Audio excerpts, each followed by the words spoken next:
वार्तांकन रोखठोक बातमी। यूपीएससी नागरी सेवा परीक्षेत जनरल संवर्गातील 4 प्रयत्न पूर्ण झाल्यानंतर चुकीची माहिती सादर करून नॉन क्रिमिलियर लेअर प्रमाणपत्र मिळवून IAS सेवेत प्रवेश केल्याचा गंभीर आरोप असलेल्या सचिन ओंबासे प्रकरणात आता नवे वळण आलं आहे।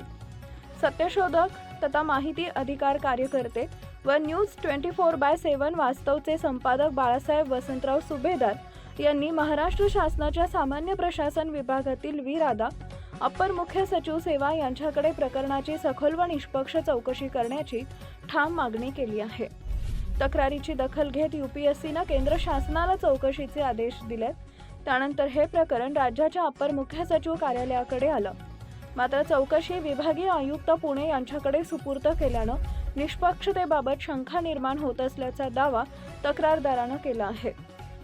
25 मार्च 2013च्या अंब्रेला शासन निर्णयाचा दाखला देत तक्रारदारानं स्पष्ट केलंय की वेतनाद्वारे मिळणारे उत्पन्न आणि इतर मार्गाने मिळणारे उत्पन्न शेती वगळून हे स्वतंत्रपणे मोजले जाते।